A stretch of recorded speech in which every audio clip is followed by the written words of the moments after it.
It's car con carne. Let's eat in the car. It's car con carne. And now here's the star of our show, James Van Alstyne.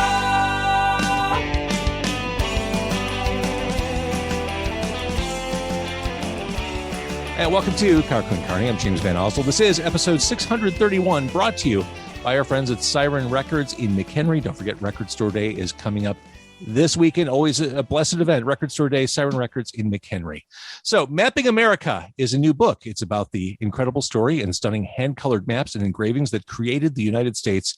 It's a history book, sure. It's also an approach to American history a lot of us haven't considered. I'm joined for this episode by the co-authors, Neal Asbury and Professor Jean-Pierre Isbouts. Neal is a rare map collector. He's a global entrepreneur, chief executive of the Legacy Companies, and the host of the nationally syndicated weekly radio talk show, Neal Asbury's Made in America. He's also received the President's E-Star Export Award and the Export Achievement Award from the U.S. Department of Commerce. I'm sorry, that's all the time we have for tonight. That's a lot of information.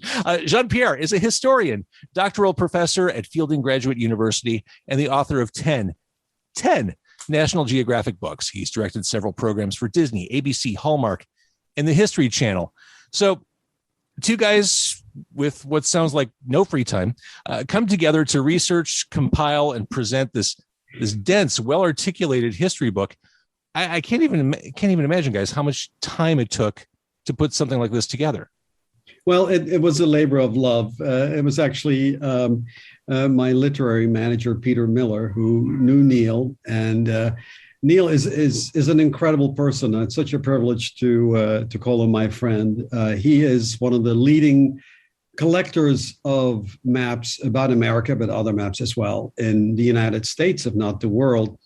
And so when Peter put us together, he said sparks must fly. And the result is this book in which we collaborated. I've traveled. I live in Santa Monica in California, and Neal lives in Florida.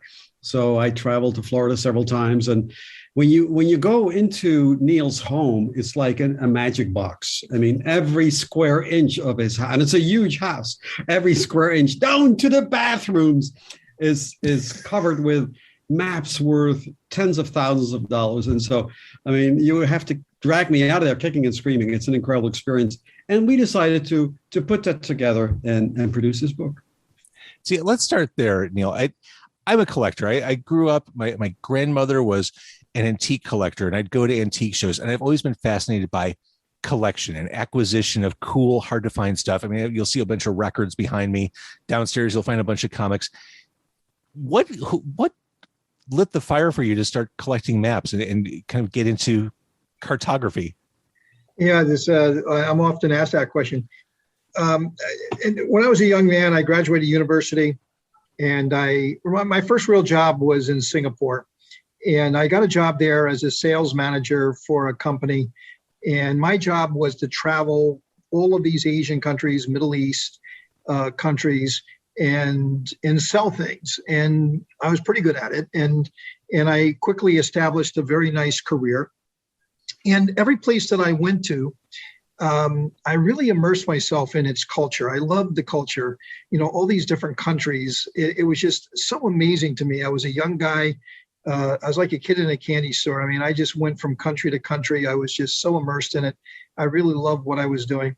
And I just read all about the history of these countries and the people I was meeting with. In fact, I'd go to these countries and I would know more about their history than the people I was visiting, and they were very impressed by that.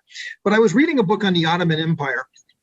I was traveling to this part of the world, and I was reading a book on it. And I was really amazed by the book and about how these boundaries of these countries were being established and reestablished and established again, and all the things that were going on, the currents and the undercurrents that were going on, politically in these countries. And I was in a bookstore in Singapore, and they had a map, an original map from the period of the Ottoman Empire, And since I was reading about that and I was immersed in that culture, in that book, in those countries, I bought it. It wasn't a particularly expensive map. It wasn't a rare map or anything like that, but it just talked to me. And when I bought it, I kind of got hooked. because then I started to buy these antiquarian maps and engravings from all these other places I was visiting. And one thing led to another, and I put together this incredible collection of cartography and engravings for the Middle East and the Holy Land and for Asia. And after spending about 20 odd years in Asia, I moved back to the United States. And then I said, wow, the United States has got so much great material out there. I want to also learn and study that.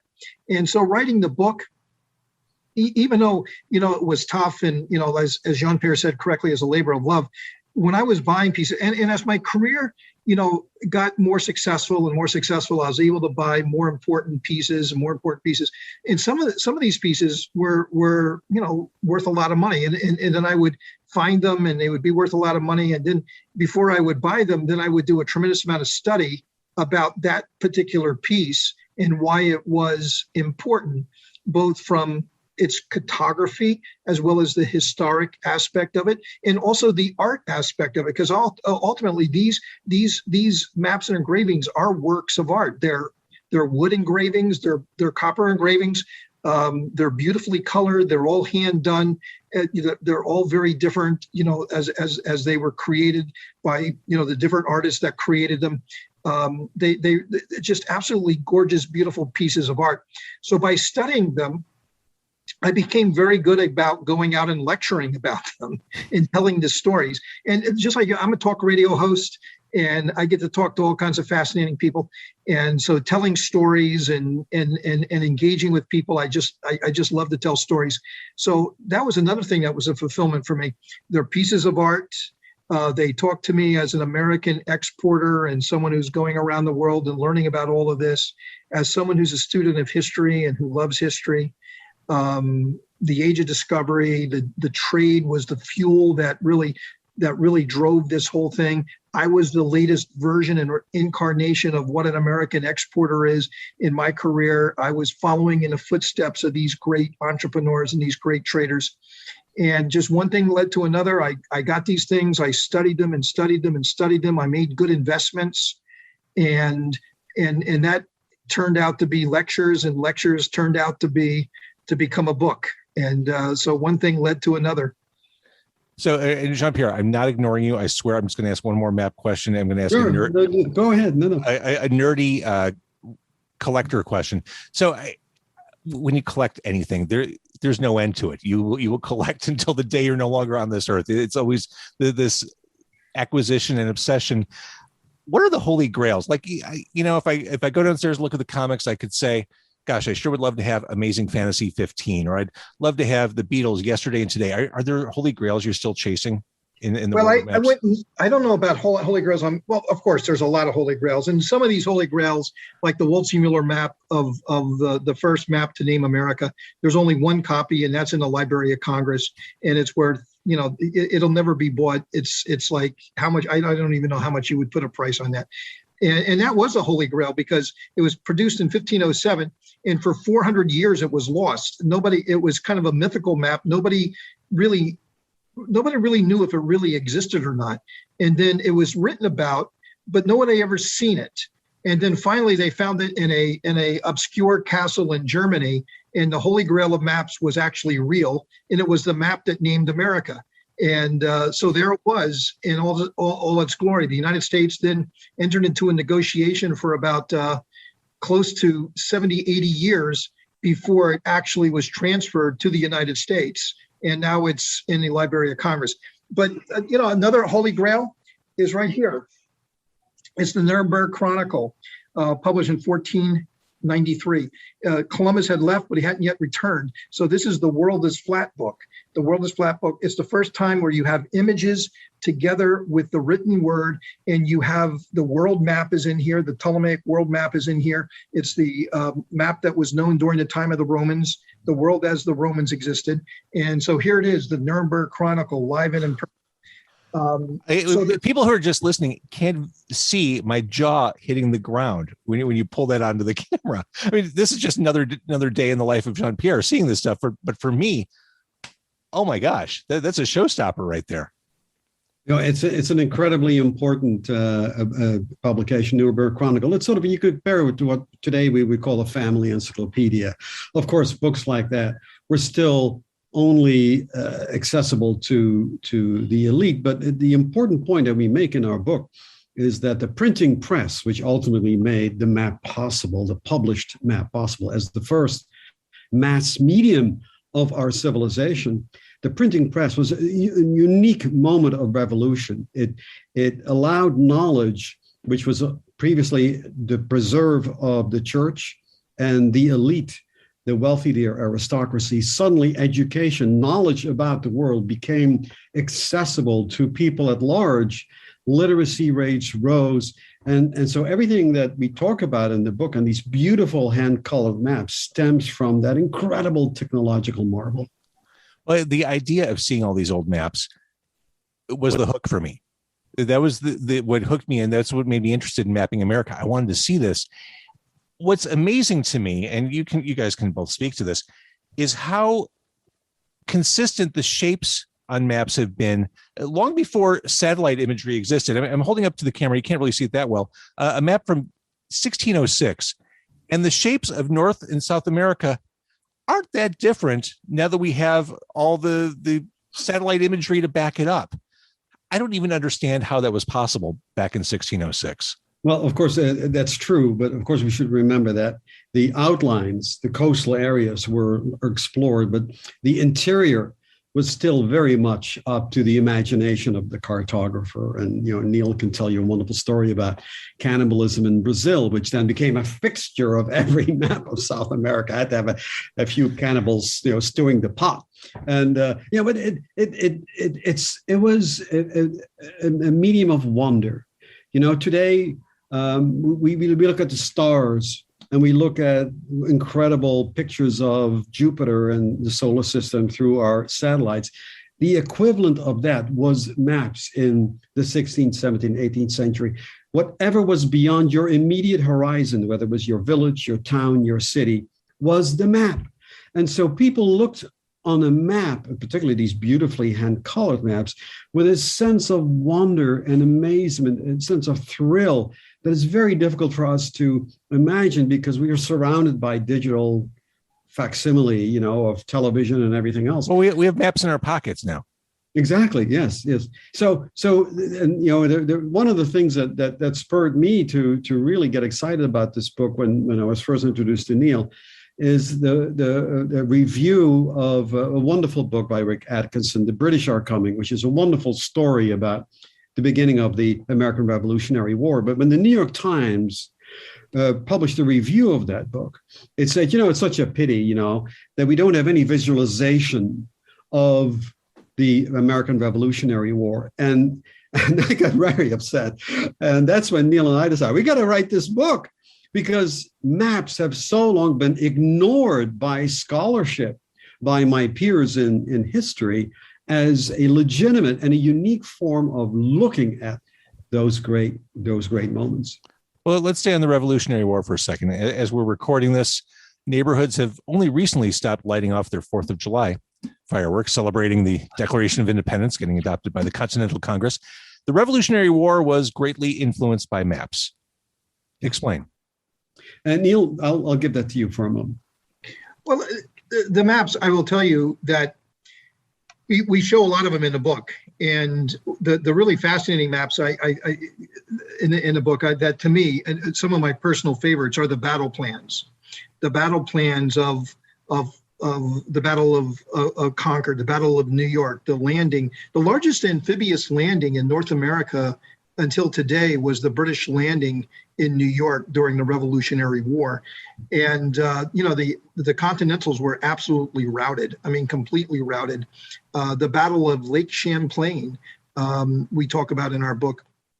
The first battle of the American Navy, which was a bunch of wooden boats, I would even call them ships, on Lake Champlain, commanded by General Benedict Arnold on the American side, that slowed down General Howe from crossing Lake Champlain, and he decided to go back to Canada for the winter before he would continue on with the campaign. Had he got across Lake Champlain into the Hudson, he would have met a very beaten Washington trying to get the Valley Forge, and the Revolutionary War would have been over.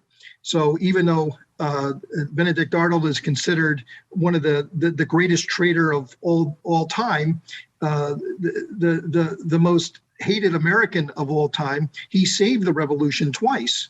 He was the commanding general, the second in command, who developed the battle plan, which is also in our book, that beat the British against all odds in Saratoga.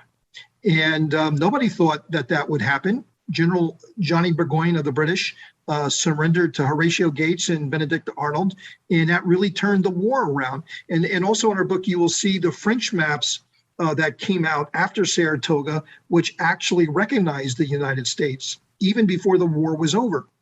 The French were very quick to recognize the United States and to name the United States. In our book is the very first map naming the United States, which is actually a French map.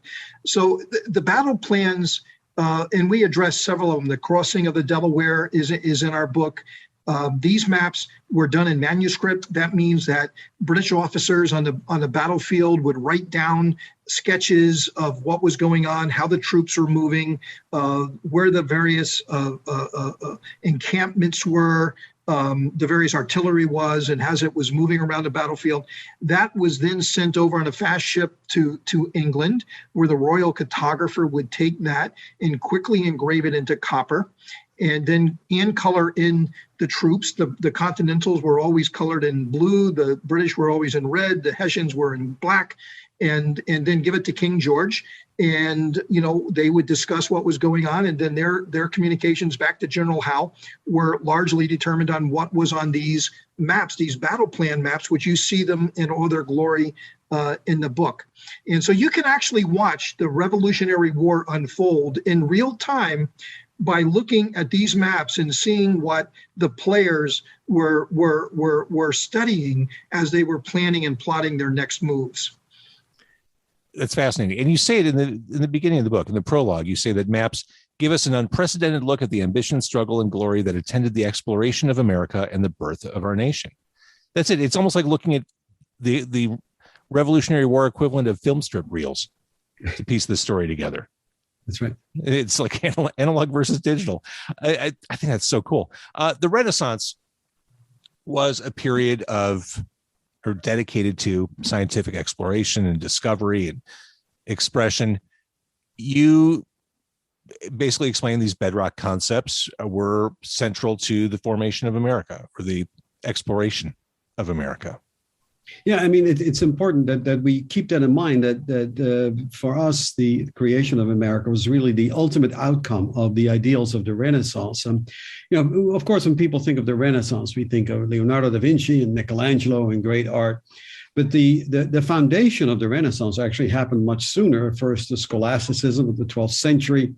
And then you have the early humanists, Dante, Petrarch, who start to imitate Greco-Roman literary forms in their own writing. And of course, they have to do very carefully, because at the time, the church still ruled all, right. Everything related to human life, human social order was dictated by the church. So what the Renaissance really did is open up that hardly contained, that repressed spirit, human spirit, who wanted to go out and experience the world on its own terms. And that was only made possible for a number of reasons. I won't be able to go into that right now. But the most important one was the political battle in Italy against the church, the Vatican states, and other independent city-states, such as Florence, Tuscany, that were able to assert themselves and told their artists and cartographers and historians and explorers, go out and look at the world through your own eyes and tell us what you see, without any fear of winding up at the stake and becoming extra crispy. And that's really what turned this whole thing around. So again, the book is Mapping America. And at the close, you point to the John Mellish map, which I'll show here at the end. What is this and why is it important? Neal, tell us about the Mellish map. Well, the Mellish map was the prologue of the book. And Mellish, every map in our book, except that map, was of European origin. And the reason that is because there just wasn't any maps being produced in the United States during the Revolutionary War and in the early American history. But the Mellish map was something that our original founders were very, very proud of that. It was an American cartographer. It was engraved in America by American engravers. And the discoveries on that map were all American explorers, Lewis and Clark, Zebulon Pike. The exploration of the West by American explorers are included on that map. So it's really American science, exploration. So all done in America. But very, very important politically is it showed the coast of the United States going from the Atlantic to the Pacific. And up until that point, it was, and even for several years after that map was published, it was not clear that that would actually be the outcome. The British, as well as the Spanish, still claimed the west coast of the North American continent. Though the political elite in America, our founding fathers, wanted to show the world through the Mellish map that we are claiming this continent. This is our continent. We're going to defend this continent. We're going to habitate this continent, and you're not going to stop us. So it was a huge political statement from this young country to say that not only did we win our war and kick the British out of the eastern part of the continent, we are going to claim the entire continent. So important that Thomas Jefferson loved this map. He talks about this map. Whenever anybody would come to visit him in Monticello, he would give them a copy of that map, any European diplomat, so they would take it back to their countries and show their leaders that this young country, the United States, was growing, it was expanding, and that we are we are in charge of our own destiny, and our destiny is the entire North American continent. He loved that. He loved to give that map and watch their expressions when they saw the United States extending to the Pacific Ocean. John Quincy Adams, is very until today. It happens until today that presidents have their portraits made. And in John Quincy Adams' portrait, he's sitting at his desk in his library with the Mellish map in front of him, like he's very proud to have that map, sitting on his desk. I mean, you can't overestimate how important to the young leaders of this country that map was in shaping their views and their ideas. The whole concept of go west, young man, was because of that map. The United States needed to populate these areas. And so with the Mellish map claiming the entire continent, we now had to populate the continent.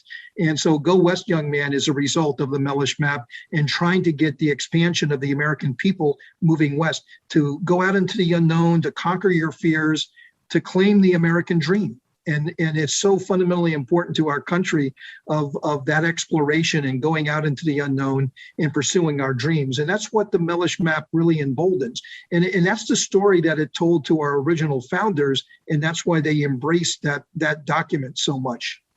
It's fascinating. The book is Mapping America. I feel like you're the guys, if ever I were enlisting a bar trivia team, you'd be the first two on my draft that I want to have on my team. But that said, I mean, you have such a deep and passionate knowledge of this stuff. In the process of researching and compiling this book, did you learn anything? Did you learn stuff that surprised you? Were there new facts that bubbled up that were revelations?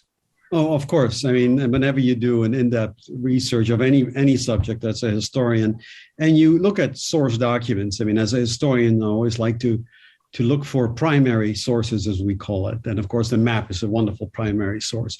But one thing, if I can very briefly express that, my big surprise is that, for me, the reason why the British failed in the American Revolutionary War is because they brought their expectations of scale that they had developed at home in England with maps of their territory, which of course is much smaller.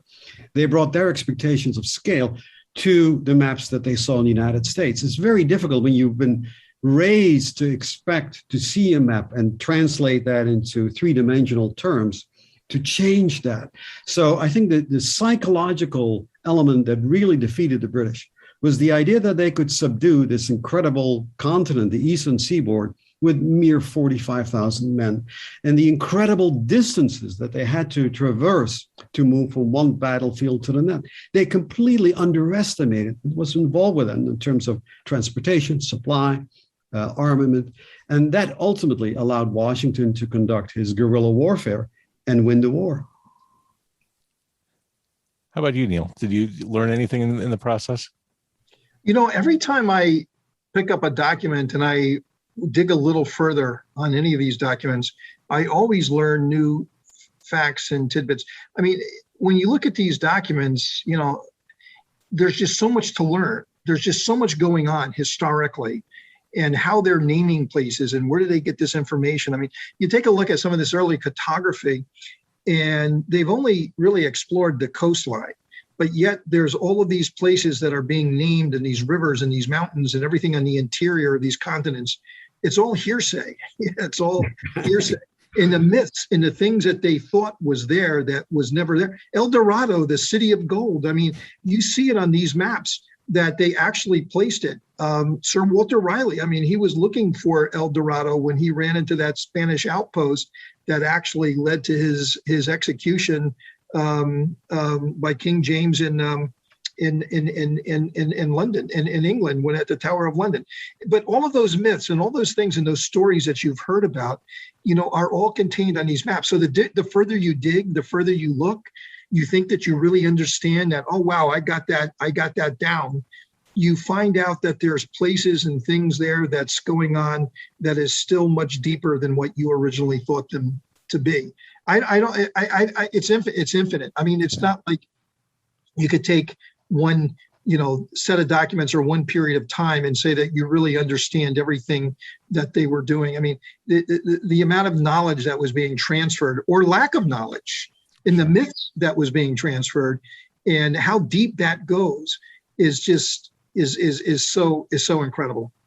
And the final thing, if I may say, James, is that we're grateful to our publishers, Apollo Publishers, because we all know how expensive it is to produce a hardcover, fully illustrated book this day and age. This is gorgeous. This is a gorgeous book. And it's all published and printed in America, and at a price point of $26.99. I don't know how they did it, but we are deeply grateful to Apollo for allowing us to write this fully illustrated color book at that price point. It's really great. So this is a fascinating read, and just looking at history through maps, it never would have, it's just something, this was a new concept to me. And this is an eye-opening book, and this conversation's been eye-opening as well. Go west, young man. That's going to stay with me. I wonder, guys, and I'm sure you have opinions on this. I wonder if the nuance of reading about history, studying history, gets somewhat lost in the internet age, where people formulate opinions based on headlines they see scrolling past. Is this a lost passion? Is this something we can, as a society, do better with? I think that's one of the reasons why we think and we hope that the book will resonate with younger readers, because it's all about visualization, isn't it? I mean, I'm a filmmaker. I know how important it is to visualize. I mean, writing a script is easy. Visualizing it in a way that's compelling is hard. And these cartographers had that down. I mean, they knew how to thrill an audience, to capture your attention with monsters and beautiful cartouches all in color. I mean, this is why I think this is a story about the origins of America in a way that's never been told, because it's all visual. It's all visual. And that's why Neal and I hope that it will really resonate with an entirely new form of audience that maybe had not really thought about the origins of America before.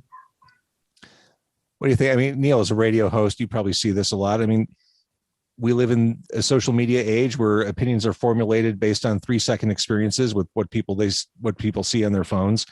This is a step in the right direction, clearly. Yeah, you're right. And like you say, I mean, and if you take it a step further, radio, you take it to cable television, and it's all sound bites. I mean, people talk in sound bites, right? I mean, people talk in sound bites. At least with talk radio, we can develop our thoughts a little bit more clearly and more completely. But, American culture has gotten to be just distilled down to talking in sound bites. And I think people's knowledge is is based on the length of a soundbite. I mean, how far can you go into it? I mean, we're talking about very complex issues in our country today, but people just don't have the patience in order to really educate themselves about, what they should be thinking about. It's just all these sound bites. It's all these sound bites. Everybody wants to be entertained, just very quick sound bites. That's it. And can you imagine if the soundbite or the headline of this was Neal Asbury shows off, is proud of flat Earth map?